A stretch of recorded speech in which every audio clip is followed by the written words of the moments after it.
Bueno, que patitos, vamos a continuar con la reflexión acerca de Inibarretxe Buitrust, un texto publicado el día 14 de febrero de 2005, explicando cuál era la perspectiva en aquel momento, hace 20 años. Pentsatu zer egin dezakeen herriak zuregatik, baizik eta zer egin dezakezun zuk herriaren gatik. No pienses lo que el país puede hacer por ti, sino piensa lo que tú puedes hacer por el país. Es la famosa cita de John Fitzgerald Kennedy. 2005 es un año ilusionante cargado de cifras y citas para los vascos.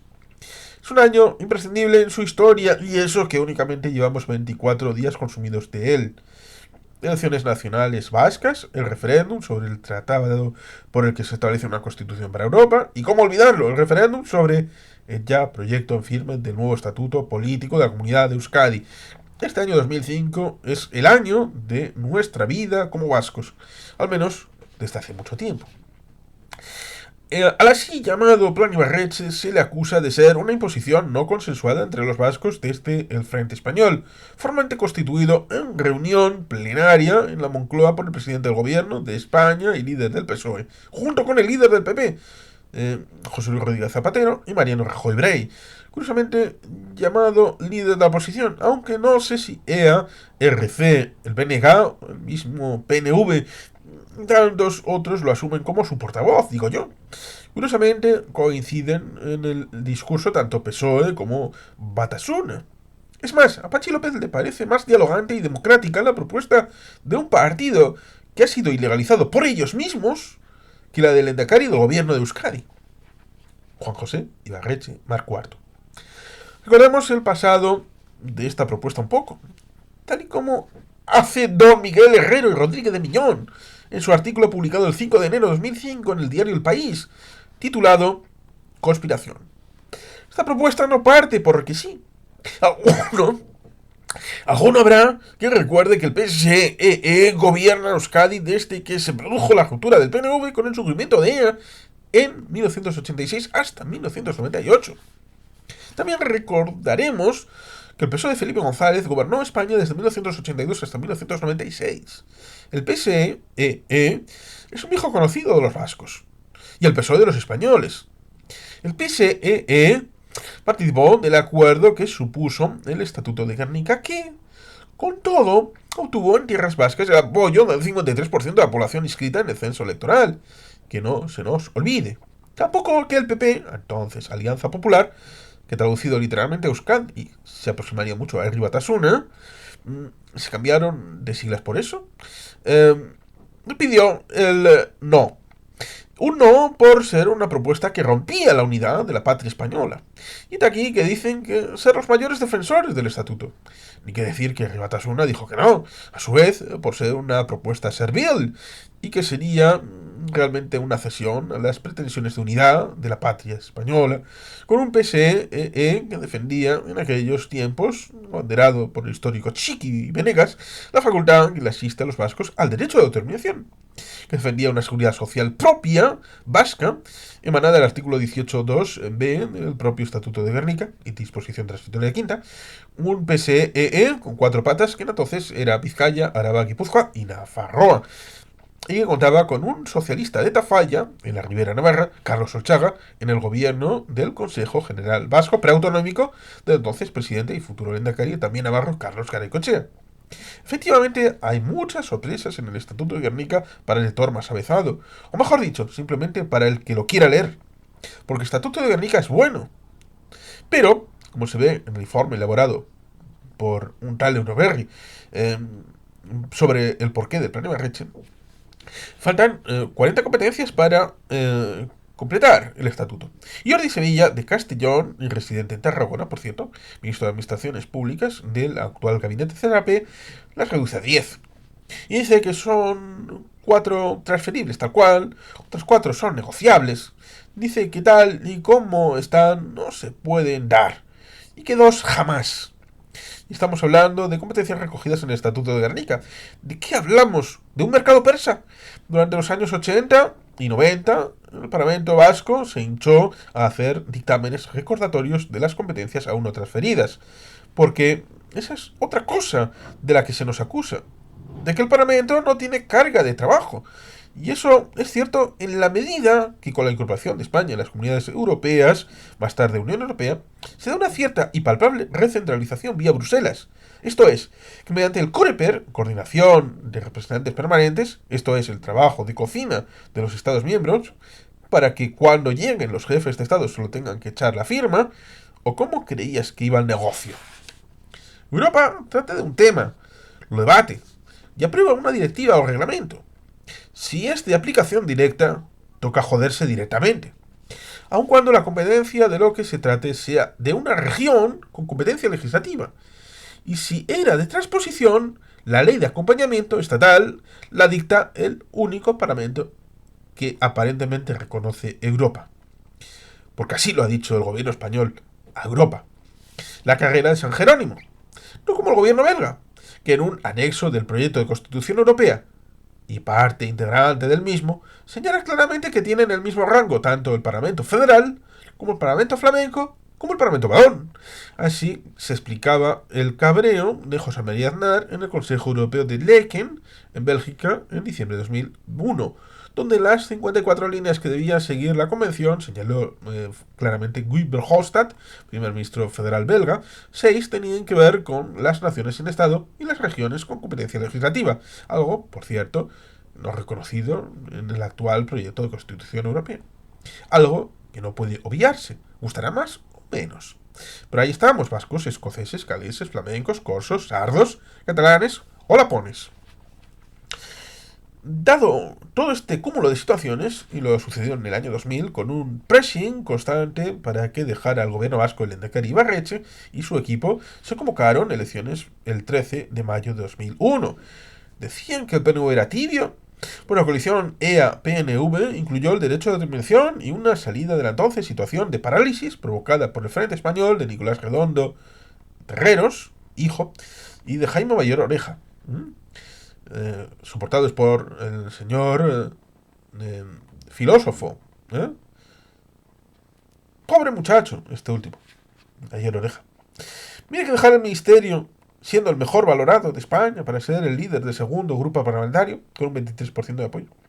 Por algo sería, porque esa es otra. Se vilipendia a las instituciones vascas, pero en enero de 2001 el Gabinete de Prospección Sociológica del Gobierno Vasco publicó una encuesta, 43% a EA, PNV y 33 escaños, cuando el resto daba como ganador a Jaime Mayor Oreja. Y dio en el clavo la encuesta del Gobierno Vasco. Bueno, como siempre. Y tal y como señala el padre de la Constitución española y ex miembro del PP, Miguel Herrero y Rodríguez de Miñón, el PSEE, tanto como el PP, de no haber usado la legítima, aunque improductiva táctica de no por sistema, habría podido modificar una propuesta que ha podido ser consensuada de haberse querido, porque esta propuesta es de largo recorrido, y el que diga lo contrario falta a la verdad.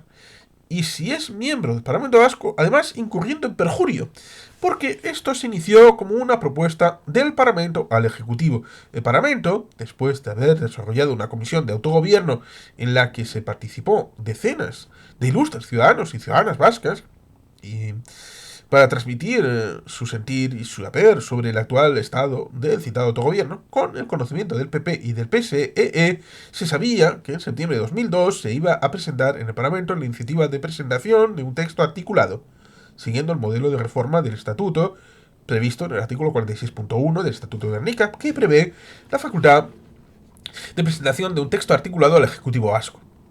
No es la locura de Ibarretxe, es la iniciativa del tripartito, del gobierno vasco.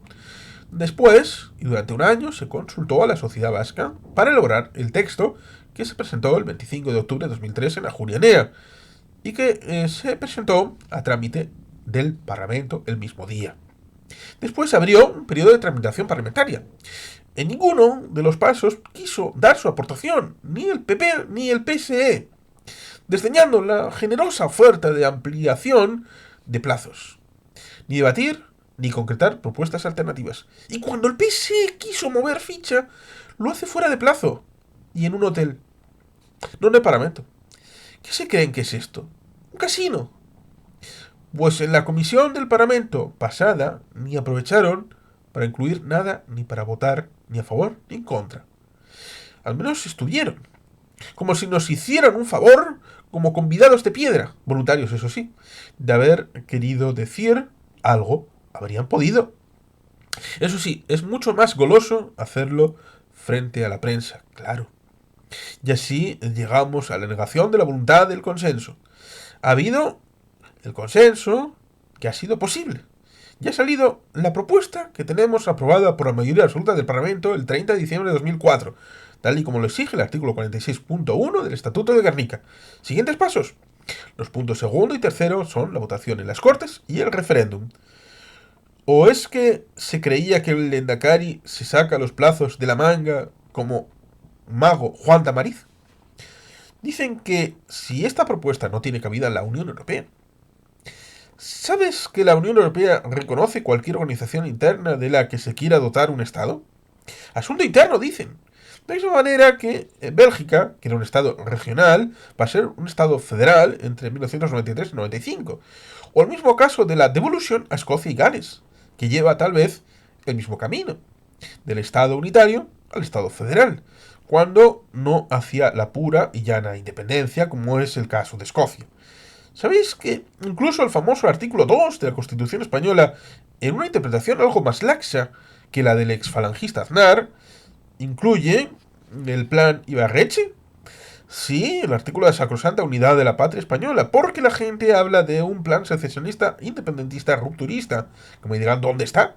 Porque quiero ese plan. Aunque creo que ese no existe en ninguna parte. Más que en alguna que otra lengua viperina que nos manipula y desinforma tanto al pueblo español como intenta con el pueblo vasco, para ponerlo en contra de nosotros, los vascos, y así poder continuar ocultando las más de las veces sus propias miserias con el tema estrella. ¿Qué sería de tantas tertulias y diarios de escritores y aprovechateguis profesionales al amparo de lo vasco? Dicen que Araba se marcharía. Incluso empieza a contemplar y comentar algún nacionalista que nos conviene. Vizcaya y Guipúzcoa una comunidad, Araba y Nafarroa por otro lado cada una. Iluso. Aparte de ponernos en la misma situación con la que comenzamos la guerra civil en 1936, sería inútil e imposible. Inútil porque la Constitución prohíbe expresamente la federación de comunidades autónomas, pensando principalmente para Navarra y la comunidad autónoma, así como para Valencia y Cataluña. Porque los cauces de integración previstos son el artículo 2 del estatuto vigente de Gernika, Araba, Vizcaya, Guipúzcoa, así como Nafarroa, tienen derecho a formar parte de la comunidad autónoma del País Vasco. Y además, en el mismo artículo, el territorio de la comunidad autónoma vasca del País Vasco quedará integrado por territorios históricos que coinciden con las provincias en sus actuales límites de Araba, Guipúzcoa, Vizcaya, así como la de Nafarroa, en el supuesto de que esta última decida su incorporación de acuerdo con el procedimiento establecido en disposición transitoria cuarta de la Constitución. Disposición esta que aún no ha sido utilizada y que se pretende eliminar, aun cuando deja descansar la voluntad soberana de la decisión en cualquier caso y como debe ser en los navarros y navarras, que tendrán la última palabra en este seguramente futuro proceso. ¿Tanto miedo le tiene la voz del pueblo en referéndum? Parece ser que sí. Porque para empezar, ni siquiera permitieron al pueblo navarro votar su propio estatuto, llamado rimbombantemente Ley de Mejoramiento del Fuero. Lo votaron únicamente en las Cortes de Nafarroa, en 1982, uno de los últimos territorios en alcanzar la autonomía.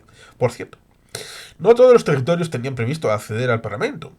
Ha habido dos reformas constitucionales de tapadillo y nadie ha dicho nada. En 1981 con la interpretación por UCD y PSOE de que todo el territorio nacional debía de autonomizarse. Algo que no se preveía en la propia Constitución, así como lo de parlamentos y otras cosas.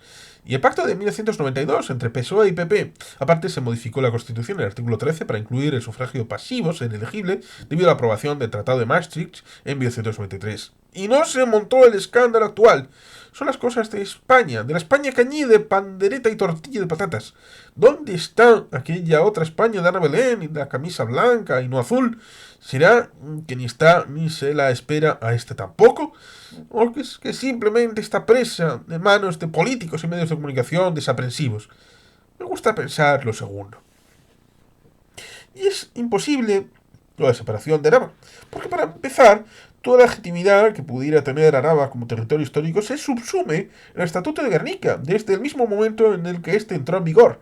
Aparte del problema a la vez, es una invención de la derecha española en 1933 para evitar el proceso autonómico y así derribar a las izquierdas de aquel entonces.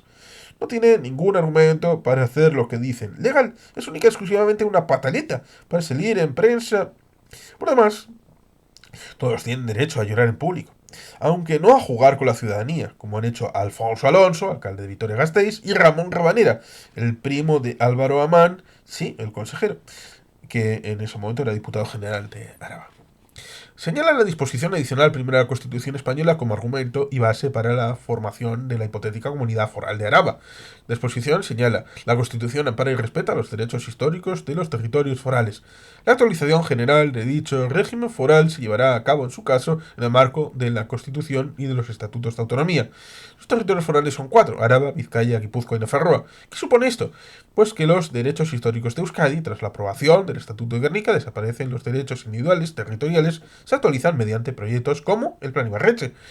En el hipotético caso de querer Araba la segregación, debería seguir el mismo camino que el famoso plan. ¿Pierde Araba poder o fuerza? No. Y es un no sincero, porque si uno lee lo referido a territorios históricos del Estatuto de Guernica y del Plan Ibarretxe, observará que son prácticamente literalmente el mismo texto, con las mismas palabras. Y esto nos lleva a la verdad es otra. Es la LTH de 1985, motivo de la ruptura del PNV en dos, con la aparición de Eusko Alkartasuna EA. Porque, como aseguró en aquellos tiempos el Lehendakari Garaikoetxea, a los burukides puede que por hoy, el PNV controla las diputaciones y el gobierno vasco, pero quizá llegue el día en el que un partido contrario a la voluntad del gobierno vasco use la diputación de un territorio para torpedear y dinamitar la labor del gobierno. Y eso ha pasado con la elección del PP en Araba. Aunque en las pasadas elecciones forales la primera fuerza haya sido Abertzale, la coalición EA-PNV, lo mismo que en 2001, el mítico 13 de mayo, cuando pudimos gritar y oír gritar Oreja Anchón, Araba Euskaldun. Creo que he desgranado un poco por encima la oportunidad y la necesidad real de este proyecto de nuevo estatuto para la comunidad de Euskadi. Creo que está, o debería estarlo, que el proyecto aprobado es simplemente una autoorganización de un pueblo tomando las necesidades que tiene y plasmarlas en un texto legal. El autogobierno es una necesidad, no un lujo, no una carta otorgada. Y esto saben muchos, como recientemente escoceses y galeses, gracias a la devolution de Tony Blair. Porque tampoco sería la ruina, como nos dicen. Pues en política comparada con el resto de casos del mundo se da la circunstancia probada de que a más autogobierno, mayor prosperidad. Es la ley de hierro de los pueblos. Y esto apartándonos de la violencia que debe cesar por todas partes. O es que, sin querer meterme a comparar o a igualar, no es una violencia la dispersión, las torturas, las vejaciones, los sumarios sin garantías, etcétera. Muchos años lleva Amnistía Internacional incluyendo estos indicadores en su informe anual sobre derechos humanos en España. Pero ya se sabe, se oculta. ¿Por qué? Hay muchas más violencias que la directa, la económica, la cultural, la social, etc. O también, no es violencia en cierto sentido la creación de leyes marco o leyes de base a nivel estatal que invaden competencias de las comunidades autónomas a sabiendas. No es violencia pagar un dinero a las comunidades por tal prestación de un servicio que Vascongadas ya puso en marcha a principios de los años 80, como sos aquí de hecho. Porque no nos engañemos, esto es la diferencia ya mítica del cupo en algo más de 32 millones de euros. Es por transferencia de la sanidad al resto de las comunidades autónomas, algo que el gobierno vasco pagó de su bolsillo y que ahora reclama que se le compense. ¿Por qué el PP, y sobre todo, dado el socialismo euskaldun e Ibarres, el del PSE, van en contra de todo esto? Pues porque no tienen autonomía. Todas las directrices políticas salen de Madrid, de Génova 13 y de Ferraz, respectivamente. Son secciones del partido a nivel estatal. Ahora me fijaré en el PNV, porque si me he fijado en lo que representan los partidos de identificación nacional española, esto es, nacionalistas españoles, debo hablar del partido mayoritario en el campo del abertzalismo, nacionalistas vascos. Recordemos que, aunque no lo reconozcan, el PNV está al borde de la escisión, una vez más. La lucha entre Guíbar, Delfín de Arzayus, e Imaz, Delfín de Urkullu, presidente del Vizcaya Buruachar, ha sido muy dura, y aún sigue. Y eso se vislumbró en el Parlamento con el diferente semblante de reacción de aprobación, por sorpresa, del plan Ibarretxe. Por un lado, gozoso, Seguíbar y compañía. Por otro lado, nervioso, Imaz. Recientemente ha salido en portada el diario ABC de Madrid que Imaz prepara su plan para cuando lo prevén descarril el plan Ibarretxe, quizá en el Parlamento, quizá ante la sociedad vasca, en el referéndum. Un plan IMAZ que sería asumible por el PSE, dado que rebajaría sus perfiles abertzales, sea lo que sea lo que esto quiere significar. Probablemente otros 25 años de estatuto con un PNV gobernando alternativamente con el que sea. Porque debo recordar otra cosa, el catalán no ha sido el primer intento de tripartito. El primer tripartito puramente de izquierdas pudo haberse hecho en Euskadi en 1987. Cuando nació EA, el PNV perdió las elecciones. El PNV obtuvo 17 diputados, el PS 19, EA 11. El PSE, EA y la extinta Euskadiko Ezkerra de Juan María Andrés, los ex polimilis negociaron un gobierno alternativo. No se pudo hacer porque Euskadiko Ezkerra quería que el Endacari fuese el líder de Euskal Kartasuna, Carlos Garaikoetxea, y el PSE se opuso. Y acabó aupando a Julianía al candidato de AJPNV, José Antonio Arranza Garro.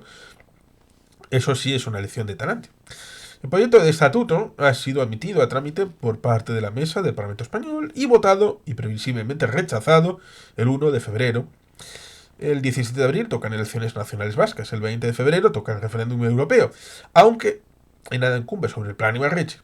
Lo mismo que la superación de una vez y para siempre de la violencia, donde ETA se estaría debatiendo entre dar un cese a la violencia temporal o definitivo, de lo que se ha venido a llamar construcción nacional, autogobierno, soberanía. Pues son dos caminos que, aun cuando en algunos puntos se tocan, deben llevar vidas y vías paralelas, y no secantes, como se dice en geometría. La última idea del presidente del EBB, Josué Imaz, es usar el 151.2, el 150.2 de la Constitución, lo que deberían haber dicho asimismo los servicios jurídicos del Perú es que esa vía de acceso o modificación de los estatutos incumbe únicamente a los territorios de región común. Esto es, a los no históricos, un derecho que asiste a las así recogidas nacionalidades, Euskadi, Cataluña, Galicia y Andalucía, es el acceso en sesión de lectura única para su aprobación sin modificaciones en el Congreso. Así debería de ser. El problema viene cuando te lo quieren tumbar. ¿Pretende IMAZ igualar al País Vasco con las honorables y respetables regiones de España? Puede ser, quizá una vía interesante, la única a la que pueden apelar, pero obviamente tiene sus puntos peligrosos, muchos peligros que tendrían que ser considerados. Aparte que negociar algo ya aprobado por el Parlamento Vasco cuando se ha tenido tantas oportunidades para modificarlo, como bien señala Miguel Herrero y Rodríguez de Miñón en su artículo, donde señala la constitucionalidad plena del proyecto de nuevo estatuto, dado que en una interpretación no cerrada de la Carta Magna de 1978 cabe no solo los preceptos actuales, sino la modificación de la propia Carta en caso de que algún concepto se saliese de lo que, incluso en esa laxa interpretación, se considerase no posible o no incluido dentro del bloque de constitucionalidad, del que forma parte, aparte de la propia Constitución y los estatutos de autonomía, las sentencias del Tribunal Constitucional. Aquí cabe señalar la última sentencia del Tribunal Constitucional que respalda en esencia, al plan Ibarretxe, tal y como ha señalado el Endacari Ibarretxe en varias ocasiones. La vía actual a seguir está clara, es ir a las elecciones, obtener la mayoría absoluta. Esto lo pediría yo a la sociedad vasca, que dé la mayoría absoluta a la opción que prefiera, con lo que significa, si se la da a EA-PNV o a PP-PSE, para que sea y se vea claro cuál es la opción que se prefiere por parte de la ciudadanía. Y después, en otoño, ir a referéndum, consultar a la ciudadanía vasca, a ver qué es lo que se quiere. Como dijo el Endacari en la entrevista en ETV2, quizá no tenga un valor jurídico, pero y el valor político y simbólico, y hasta sentimental. Tendría un impacto fundamental en Europa y en el mundo, tal y como señaló el presidente del Parlamento Vasco, Juan Mari Tucha, en micrófonos de ITV. No quisiera terminar sin comentar una reflexión, tomando argumentos prestados de los nacionales españoles. Dice que la soberanía vasca está actualmente en el pueblo español, la soberanía en y de España. Bueno, no sé creer que es así. Dado que la soberanía está en el pueblo español, esta se basa en que cada ciudadano participante de ese Estado es poseedor de una pequeña porción de soberanía, una parte proporcional al resto. Pues según marca la Constitución, todos somos iguales ante la ley e iguales en derechos. Con lo cual, la unión de soberanías individuales ha conformado supuestamente el Estado español. Bien, supuestamente vivimos en un Estado democrático de derecho, no se me rían aún, déjeme terminar, que reconoce la voluntad democrática de sus ciudadanos. Aparte, divide el Estado en 17 unidades autónomas, unas de otras. La provincia es un concepto obsoleto y superado por la realidad. Pues la unión de cierto número de esa soberanía podría formar una voluntad mayoritaria de constituir, dado el caso, otra cosa.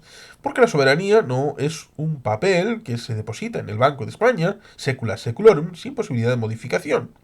No es ninguna imposición a plazo fijo, es más bien un fondo de inversiones renovable. Puedes sacar tu papeleta cuando quieras revocar el acuerdo. Y eso es lo que una mayoría de países que conforman la mayoría de la soberanía popular en una determinada unidad de lo que ellos denominan la nación española quiere. Es por ello que, como ven, tirando del hilo de su propia argumentación, se puede llegar a que conceptualmente no solo es posible, sino que es justo el que entre en vigor el plan Ibarretxe, pues cabría incluso la posibilidad de avanzar hacia la independencia. Pues como dice habitualmente el Lehendakari Garaikoetxea, si todo lo demás falla, podemos usar la vía lituana. ¿Sabéis cuál es?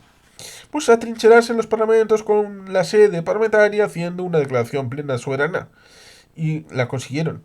Y ahora Lituania es miembro de pleno derecho de la Unión Europea, con un número de habitantes similar a Euskal Herria y una lengua reconocida como de trabajo en la Unión Europea. O lo que es lo mismo, y puede llegar a suceder en Escocia si el Parlamento pide la devolución del Union Act de 1707, lo cual supondría de facto la declaración de independencia. Para finalizar, debo comunicaros una cosa. Que os acerquéis al plan Ibarretxe desde una óptica libre de prejuicios, simple y llanamente a lo que es, y no a lo que dicen que es. No es separatista, no es independentista, no rompe la unidad de España, que más quisiera yo, pero sí reconoce la existencia del pueblo vasco con unos ciudadanos que tienen derecho a decidir su futuro en paz y libertad, algo que han reconocido tantos a lo largo del mundo. No lo van a reconocer España o su pueblo. Es algo sencillo de leer, únicamente 69 artículos, un juego de niños comparado con el Tratado de la Constitución Europea. Aparte de los vascos, en esencia, el PNV de IMAZ pediría altura de miras, dejar de ser tecnócratas y gestores por un momento, que nos mueva el corazón y no la cartera o la moqueta. Pues lo que nos jugamos es mucho más que a Jurenea. En este, ciertamente, pulso con el Estado, que no con la nación española, el pueblo español, el pueblo vasco, se juega mucho. Su ser o no ser. Esperemos que estén a la altura. Y podamos ver el plan Ibarretxe entrando en vigor. No porque redunde en beneficio de los nacionalistas vascos, sino porque el autogobierno beneficia a todos los ciudadanos y ciudadanos de Euskadi. Ibarretxe López, that is the question. Porque un pacto PNV y PSE, al menos con este PSE, o este año, o el que viene, supondría traicionar a toda ciudadanía. Algo que costaría caro, no solo a los perpetrantes de dicho crimen, sino a toda la sociedad en su conjunto. Y como dijo tantas veces Felipe González en sus mítines de elecciones nacionales vascas en 1980, Gora Euskadi Eskatuta. Postscriptum. Si alguien pregunta por cuestión social, respuesta sencilla después del plan Ibarretxe. ¿O es que no veis que si lo fácil de las banderitas y de los elementos identitarios, lo jodido que va a ser la emancipación social de los más desfavorecidos y la victoria en la lucha de clases, que se diga, no que se diga, sigue existiendo hoy como ayer y siempre, hoy por hoy moviliza más la Icurriña que los miles de familias vascas, según el propio Departamento de Justicia, Empleo y Seguridad Social, que viven bajo el umbral de la pobreza? Dos comentarios de Anonymous. HB no pidió el no en el referéndum del Estatuto de la Moncloa. Pidió la abstención. ETA militar también pidió la abstención y mantuvo una actitud de no violencia. Segundo comentario. Este es uno de los textos más densos que he leído en mi vida. Desde luego se nota que ha habido dedicación de tiempo y esfuerzo al tema. Yo seré más resumido. Ibarreche hará lo que le dé la gana amparándose en su eterna excusa es que ustedes no entienden a los vascos. Y al final los vascos apechugaremos con el resultado del experimento. Espero que todo sea tan bonito y hermoso como lo pinta usted. Y no acabemos jodidos, que es lo que más me temo. Y sin más, queridos patitos, es que ricasco, agur, berbat, Betty Gelpien.